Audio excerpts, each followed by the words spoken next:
Hello, ça fait longtemps qu'on s'était pas vu. Je viens de regarder parce que je savais même plus ce que je vous ai dit dans la dernière vidéo. Ça fait 3 mois que j'ai pas fait de vidéo. Je suis vraiment désolée. J'ai pas vu le temps passer. Et en fait, des fois, je fais des vidéos et en fait, je m'aperçois que j'ai pas grand chose à raconter. Du coup, je la mets pas en ligne. Et je me dis, oh, j'en referai une plus tard. Et à chaque fois, je fais ça et ça retarde, ça retarde, ça retarde. Donc, j'ai eu plusieurs choses cet hiver. Déjà, une sécheresse hivernale de fou. Et je me suis dit, ok, Alex, il faut que tu te concentres sur l'eau cette année parce que je peux pas me permettre de prendre des animaux, sachant que mon système au niveau de l'eau, il va pas être suffisant. C'est pas responsable de faire ça. Donc, j'ai essayé de vraiment optimiser mon système que j'ai actuellement et de l'augmenter plus tard comme je l'avais dans la tête, alors qu'à la base, ce que je voulais, c'était bon bah, me satisfaire de ce que j'ai là et de plus tard l'augmenter. Sauf que ça va tout repousser bien trop loin. Donc, premier truc que j'ai fait au niveau de l'eau, je vous montre. Tac, je peux faire ça? Ouais, je peux faire ça. J'ai raccordé mon garage parce qu'il n'était pas raccordé. En fait, à la base, je voulais donc ici, là, faire un gros trou et mettre une deuxième cuve de récupération d'eau de pluie d'à peu près, je pense, 20 000 litres, ça aurait été pas mal. De récupérer l'eau du garage et quand la cuve principale de la maison est vide, avoir une pompe que j'active et qui re-remplit la cuve principale. En fait, ça me permet simplement d'avoir beaucoup plus de stockage.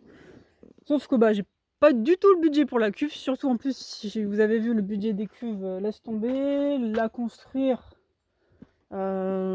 pourquoi pas, mais pareil, là c'est un budget de 3 à 4 000 euros, donc pas possible. Donc du coup, j'ai raccordé les deux pentes du garage, tac, et ça va ici dans une poubelle. Donc là c'est juste une première poubelle pour on va dire toutes les grosses particules, un peu de décantation quoi. Après elles sont raccordées par le bas, vous voyez.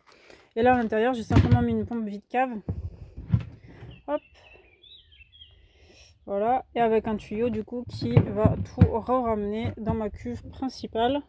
Alors actuellement le tuyau il est en... c'est une solution qui est temporaire, hein, ça va pas rester comme ça non plus 50 ans, mais voilà.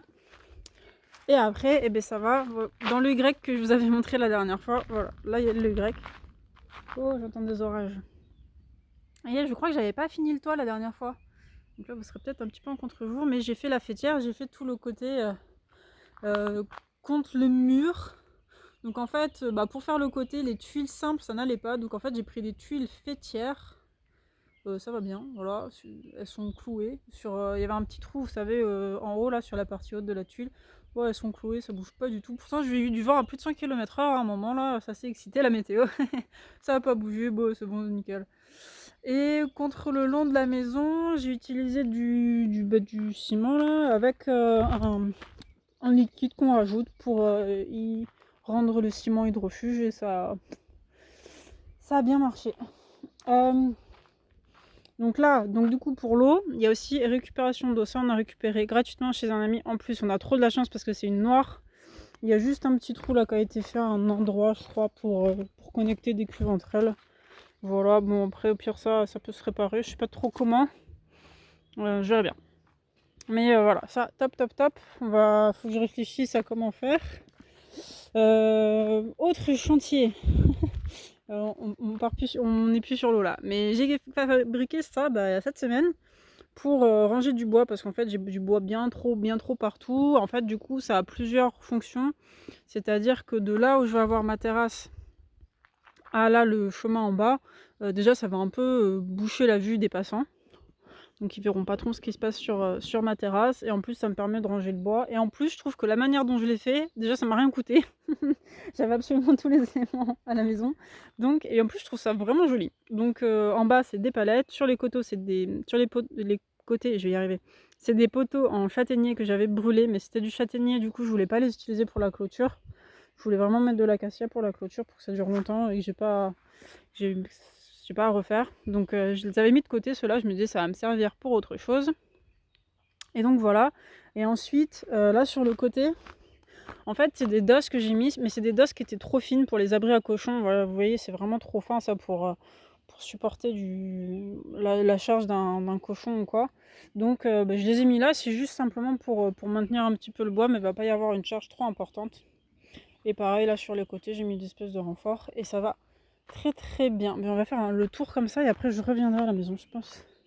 Et ouais, après j'étais pas obligée de mettre une séparation au milieu, mais je me suis dit: «Oh, j'ai laissé mes vis dehors». Ça, c'est moi qui sème mes outils. C'est bien tort. Tu m'engueules parce que j'ai tout laissé. Je me suis dit que ça serait plus facile pour m'y retrouver si je me dis: «OK, cette année-là, c'est du bois de 2023, celui-là 2020». Enfin, vous voyez? Non, 2022, 2023, enfin bref. C'est plus simple pour moi de me retrouver comme ça. Puis peut-être là que le dernier, je mettrai tout ce qui est autre. Par exemple, si j'ai du pin, si j'ai du bois du noisetier, enfin si j'ai là, c'est du chêne châtaignier, donc c'est du bois qui pète pas trop quoi, qui met vraiment du temps à s'allumer, plus pour la nuit. Là, si j'ai une autre essence de bois intéressante ou du frêne, parce que je vais aussi avoir du frêne, voilà. Et oui, j'avais plus assez de DOS là comme ça pour faire le dernier côté, mais j'en ai recommandé parce que de toute manière, il faut que je fasse le deuxième abri. Donc il faut que, bon après, j'ai payé ça 25 € et bah vous voyez que du coup j'ai pu faire tout l'abri à cochon, plus bah, toutes les petites chutes que je vous ai montrées. Donc franchement,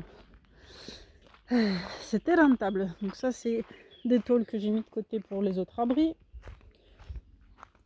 Là j'ai récupéré un IBC et là je sais pas comment faire parce que celui-là il est pas noir. Alors soit je l'entoure de film, mais j'arrive pas à trouver de retour sur la durabilité de cette espèce de film plastique là que les gens y mettent. J'arrive pas trop à trouver, voilà, au bout de combien de temps ça s'effiloche et faut tout recommencer. Et puis après, t'as du plastique qui s'envole un peu partout sur ton terrain. Je sais pas trop. Soit il y a le choix de le peindre, mais bah là encore, peinture sur du plastique, faut vraiment un truc costaud. Ça va peut-être coûter des sous, donc je sais pas non plus. Ou alors de recouvrir, par exemple, avec les mêmes sortes de bois que j'ai là. Le bois que j'ai utilisé pour le bardage, faire un truc spécial pour ça. Et ça va me recoûter du bois et bon. De plus, le bois que j'ai, il est pas forcément déligné, du coup c'est ajouré quoi, donc je ne sais pas, j'hésite. Si vous avez des bonnes idées, je suis preneuse. Voilà, le poulailler il a pas avancé, on n'en est pas là. Et là, mais j'ai fait voilà, la petite cabane pour les cochons qui fait 5 mètres carrés. J'avais des chutes, du coup j'ai fait une petite porte. Il faut juste que j'installe les charnières. Mais bon voilà, je vous ai dit, les animaux c'est vraiment pas pressé pour l'instant. Il faut que je fasse un autre gros chantier qui est le terrassement. Là, on arrive à un point où si je veux faire quelque chose de bien au niveau du potager, que je veux faire quelque chose de bien au niveau de la mare, il me faut faire un gros chantier terrassement qui est prévu la dernière semaine de juillet. Alors je vais vous montrer tout ce qui est prévu. Non, je vais vous montrer d'abord le chantier de l'eau que j'ai fait et après on finira par tout le terrassement. Ça sera plus simple. Je vais vous montrer tout ça. Alors, au niveau de l'eau, j'étais pas, je sais pas si vous vous souvenez, mais je n'étais pas totalement hors gel. J'avais une partie de mon réseau d'eau qui arrivait dans le coin d'un mur de la maison. J'avais les filtres et après ça rentrait à l'intérieur de la maison parce qu'à l'intérieur de la maison j'avais pas la place. Donc du coup maintenant, voilà, j'ai ça, c'est l'eau qui arrive dans les cuves. Et après, eh bien, ça passe là, j'ai bien un petit compteur. Voilà. Et j'ai les filtres. Et après, ça va dans la maison. Bon alors là, j'ai pas encore mis les fixations parce qu'on vient juste de faire les essais. Et je voulais être sûre que tout fonctionne, qu'il n'y ait rien qui fuit pour faire tout ça. Voilà. Je vais vous montrer, attendez, je vais mettre en pause et je vais monter dans la chambre et je vais vous montrer l'avancée de l'extension du coup. Bon, le chantier est un petit peu bordélique. Mais ça, je me connais, c'est moi tout craché. Donc, voilà au niveau de l'extension où j'en suis. J'ai fait toute l'isolation, tout le lambris au niveau des murs. Au niveau des murs. Et bah, du coup, en haut, c'est du placo. C'était pas ce qui était prévu, mais quelqu'un devait le faire pour nous pour rendre un service et la personne n'est plus apte à faire ce service. Donc du coup, j'avais déjà commandé les matériaux. Donc du coup, c'est ce que j'ai fait. Après, c'est peut-être pas plus mal. Le blanc, ça va peut-être un peu éclaircir aussi la pièce. Au niveau de la ferme, j'ai coupé la poire en deux. Certains voulaient que je la garde, certains voulaient que je l'isole. Du coup, je l'isole en la gardant. En fait, j'ai mis que 5 cm d'isolation là entre les poutres. Et pareil, sur ce mur-là, entre la maison et la chambre, je vais mettre que 5 cm. J'ai pas besoin de plus. Franchement, l'isolant que j'ai pris, c'est de la laine de bois. Et en plus, c'est la nouvelle version qui est hyper concentrée là. Je crois que c'est 55. Je crois que c'est euh, grammes au mètre carré. Je sais plus c'est quoi l'unité, mais bref, c'est le truc le plus moderne qu'il y a. Donc voilà. Là, je vais remettre du coup, je pense en placo. Je pense. Je ne sais pas. Honnêtement, il me reste encore. J'ai été étonnée, il me reste encore du lambris. Mais il faut que j'en garde pour faire les murs de la mezzanine. Parce que je veux fermer la mezzanine pour éviter d'avoir ces problèmes de chaleur dans la mezzanine. Donc, je ne sais pas, je ne sais pas. Donc du coup l'eau, là j'ai tout changé, tac, là on arrive derrière la cuisine et ça repart. Sauf que maintenant j'ai de l'eau chaude grâce à un chauffe-eau électrique. Donc là il est débranché parce que bon, là il y a une éclaircie, mais tout à l'heure il n'y avait pas de soleil. Et en fait on l'a branché hier, mais en fin d'après-midi. Sauf que du coup, quand l'eau elle est toute froide à l'intérieur, il met 4 à 5 heures pour chauffer toute l'eau.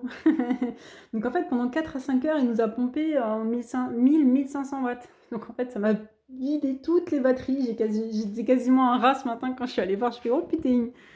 Donc là, je suis en train de laisser les batteries remonter. Et puis quand elles seront bien remontées, je le rebrancherai. Mais là, l'eau elle est chaude. On a pris 2 douches. Là, je touche sur le côté, je sens un petit peu, mais sinon, je le sens pas du tout. Et puis, donc du coup, pourquoi j'ai pris cette solution? Parce que c'est vrai que quand même, minimum pendant entre 6 et 8 mois dans l'année, je vais pouvoir chauffer mon eau avec finalement mon surplus de production pendant la journée. Donc là, c'était juste un test. C'est pour ça que tout est surprise volante et que c'est pas bien. Mais là, c'était juste un test. Mais du coup, après, je vais mettre ça sur un programmateur pour que bah, il s'allume finalement quand il fait jour, quoi. Et je sais pas si par la suite c'est possible de brancher ce système de chauffe-eau classique, quoi, normaux, à la cuisinière à bois que je transformerai en bouilleur. Ça, je ne sais pas.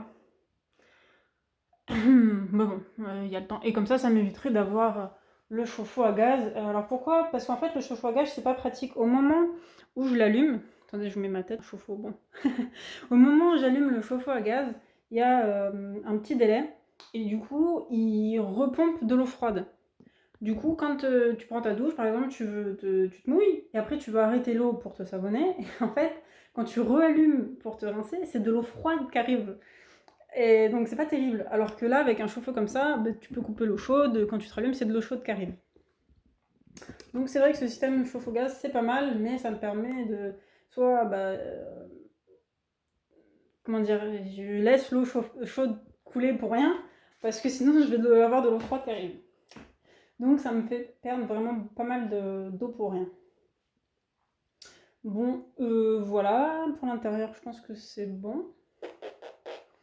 Donc là, il me reste en fait le sol. Au niveau du sol, j'ai 15 cm à rattraper. Donc il me faut un système de lambourde où je mets de l'isolant entre les lambourdes. Et après, je vais mettre du plancher châtaignier. Donc il y a du temps. Bah, c'est vrai que je me dis, quitte à avoir mis la qualité partout, l'isolant qualité et tout, le sol, franchement, mettre un truc clips là. Déjà, l'OSB, en fait, j'ai calculé au niveau du prix. Mettre un plancher châtaignier ou alors des plaques OSB avec un truc moderne là qui clips, ça me revient au même prix parce que l'OSB c'est trop cher. Donc en fait, autant mettre un parquet châtaignier et ça sera joli et nickel et tout quoi. Ou alors, si franchement j'ai pas les sous, je mettrai un plancher en pain que je traiterai pour que vraiment il soit dur, mais j'ai peur qu'avec les chats et tout, ça soit un petit peu, ça fasse trop de marques, je sais pas. On verra bien. Allez, maintenant je vous emmène dehors. Alors là, je viens de passer par la porte. Alors là, je suis là où il y aura la future terrasse côté sud. Je montre. Tac, là c'est là où on était tout à l'heure, c'est la chambre. Et là en fait, je vais me faire une terrasse, à peu près une quinzaine, 20 mètres carrés. Donc il faut que je remonte le niveau de la terre beaucoup. Mais ça tombe bien parce que voilà tout ce que je vais terrasser. Donc là on voit que c'est plus bas et après ça remonte, après ça redescend. Enfin bon bref. Donc là où il y a ma main, ça va être le potager qui va être tout en long comme ça, le long de la route et qui du coup est plein sud. Donc si j'ai du surplus de terre ici, je vais l'amener là. En parallèle, juste à côté de la terrasse, je vais avoir la phytoépuration. Donc je vais aller chercher des bacs pour faire la phyto. J'ai pris des bacs d'occasion et j'ai pris ce que je trouvais parce que c'est vrai que tout ce qui concerne l'eau en ce moment, c'est compliqué. Donc du coup, j'avais vu sur internet, je vais me prendre un orage sur la tronche. J'avais vu sur internet ce bac là à 30 €. On va voir le gars, on le prend et tout. Puis je dis, si vous avez des IBC ou d'autres bacs, n'hésitez pas. Parce que c'était un gars un peu, je sais pas, un truc sur la. Je sais pas si c'était fils d'agriculteur ou quoi en fait. C'était un ancien domaine agricole qu'il avait et il se débarrassait de plein de choses. Il me dit, ah ouais, j'en ai un pour animaux, un IBC pour animaux. Je fais. Vas-y, on va voir. Et en fait, c'était ça, le truc avec lequel les gens font les phytos, en fait, les 600 litres. Donc ça, c'est 500, ça, c'est 600. Donc, et en fait, il m'a fait ça pour 30 €. Donc, je prends, je prends. Ensuite, j'ai celle-ci qui est énorme, qui fait à peu près 2000 litres à l'intérieur. Et pareil, d'occasion à un ancien groupe viviculteur, je crois. Je sais pas ce qu'il m'a dit. Enfin, je crois un truc avec des poissons. Et il a jamais été mis en terre, il était utilisé pour des expositions. Donc là, j'ai un peu plus de 5 mètres carrés de surface pour la phyto, ce qui sera, je pense, largement suffisant pour nous, ce qu'on a à filtrer. Hein. Et voilà. Donc après, au niveau du terrassement, bonne idée de venir en claquette quand même. Dans les ronces, Alex. Donc jusqu'au piquet là-bas, là après c'est les... Je vais y arriver. C'est le parc pour les animaux, donc le potager sera tout du long. Ensuite, à cet endroit, là où il y a ma main, on va faire une serre.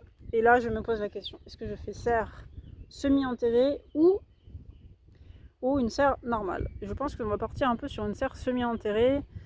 Mais le problème, c'est qu'il y a une bonne... En fait, il y a une bonne rentabilité de la serre enterrée à partir du moment où tu as quand même creusé 1,50 m, voire 2 mètres. Pourquoi je voudrais faire une serre semi-enterrée? Alors appelez ça walipini, tout ce que vous voulez, on s'en fout. Hein. Pourquoi je veux faire ça? Parce que je me rends bien compte qu'en tout cas dans ma région, dès qu'il commence à faire chaud, la serre il fait 60 degrés dedans. Donc en fait tu peux plus rien cultiver, ou alors elle est totalement ouverte. Et ce que j'aimerais faire, c'est la chose que beaucoup de gens oublient sur les serres comme ça, c'est de garder l'aptitude aux serres semi-enterrées d'avoir une température constante.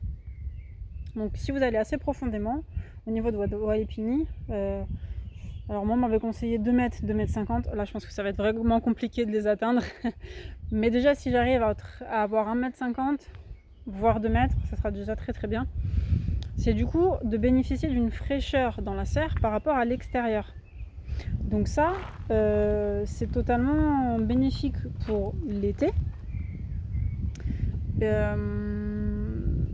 Et bon, après vous avez le truc basique de la serre qui vous chauffe quand il y a du soleil en hiver, quoi. Enfin bref, vous avez compris le rôle de la serre.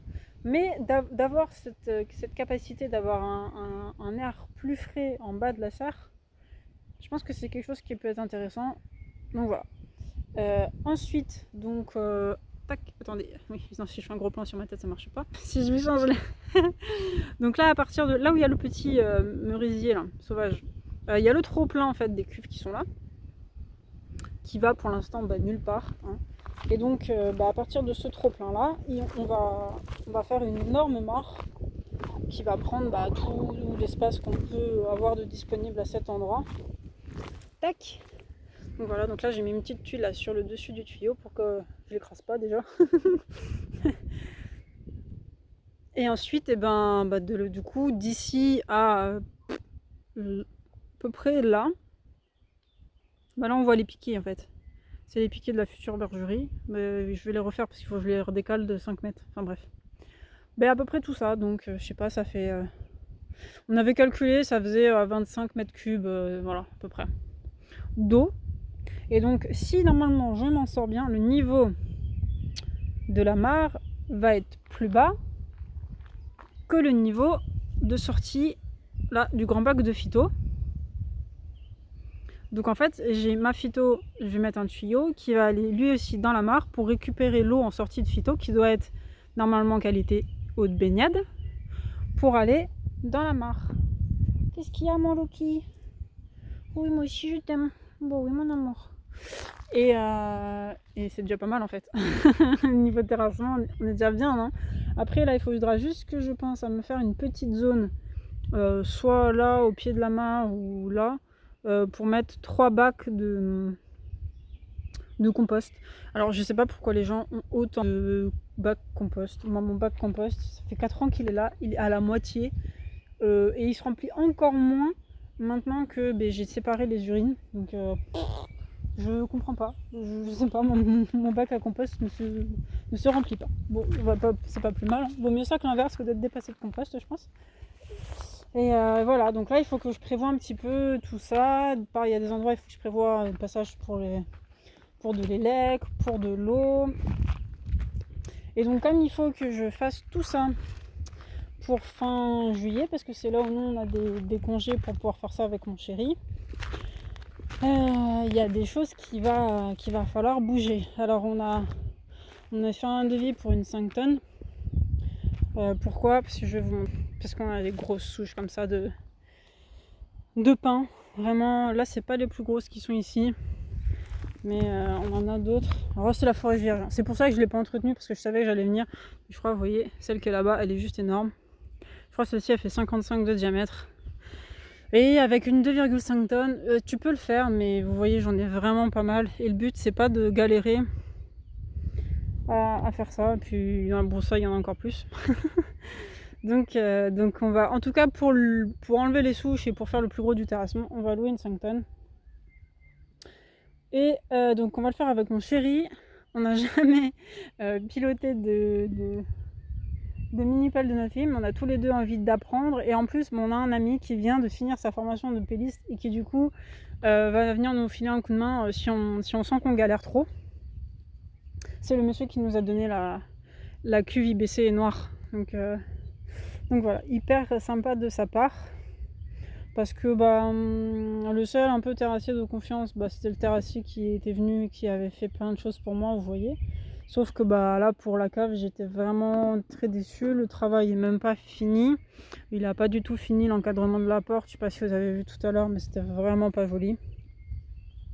Et donc là, pourquoi je vous filme tout ce bois? Parce qu'en fait, je suis en train de finir de tout tronçonner pour vider l'espace en fait, pour pas que ça gêne lors du terrassement. Et du coup, il y en a beaucoup. Donc voilà, donc là j'ai un mois pour faire ça. Avec ma petite tronçonneuse électrique. Après, j'y arrive, hein. Franchement, elle va bien. En plus, j'ai une chaîne neuve. Donc, elle va super bien. Mais c'est un peu physique, quoi. Et du coup, c'est pour ça que j'ai fait mon abri aussi. Parce que je me suis dit, si tu coupes le bois et que t'as pas d'endroit pour le ranger, c'est un peu chiant, ça va te gêner. Au moins là-bas, j'arrive, je fends s'il y a besoin, je range et on n'en parle plus, c'est bien rangé. Nickel. Hop. Écoutez, moi j'ai plus trop de trucs nouveaux. Ah si, je vous ai pas montré ça. Attendez, j'ai plein de sacs là, jaunes. En fait, c'est du petit bois. Alors, c'est pas hyper joli, hein. Mais en fait, j'avais des chèques énergie et je me suis retrouvée avec un problème. C'est que les chèques énergie, ils font exprès que tu puisses les utiliser vraiment que pour payer tes factures. Et j'ai pas de facture. Donc, du coup, ah oui, et puis même les bouteilles de gaz, on pouvait pas les payer avec. Donc, j'étais là en mode, j'en fais quoi, moi, de ton chèque énergie? Et en fait, en magasin de bricolage, ils vendent des bûches. Et ah non, une fois, et je vois des gens qui partent avec des granulés et ils payent 7 €. Et je dis, mais ils ont utilisé des chèques énergie? Il me dit oui. Il dit, mais du coup, je demande à la vendeuse, mais on peut acheter là ce qui est bûches et petits bois? Alors les bûches, du bois, j'en ai je sais pas combien. Par contre, le petit bois, c'est chiant à faire. C'est très chronophage. Et donc du coup, j'ai pris plein de petits bois. et avec les chèques énergie. Mon copain, il a retrouvé des chèques énergie à lui aussi qui allaient bientôt plus être bons, donc pareil, on a repris. Du coup, bah voilà. Je sais pas si vous êtes dans le même cas et que vous savez pas comment les dépenser, bah achetez du petit bois. Voilà, voilà. Sinon, j'espère que vous allez bien, que vos projets avancent comme vous voulez. Et oui, c'est l'heure du câlin. Et bah, moi, je vous tiens au courant, bah, je pense du coup, soit juste avant le terrassement pour vous refilmer, vous faire un avant-après, ou pendant le terrassement, mais je pense qu'on sera tellement concentré à rentabiliser la location que je prendrai pas trop le temps de filmer. Mais vous inquiétez pas, en tout cas, je vous ferai un retour là-dessus. Voilà, je vous fais des bisous, à la prochaine.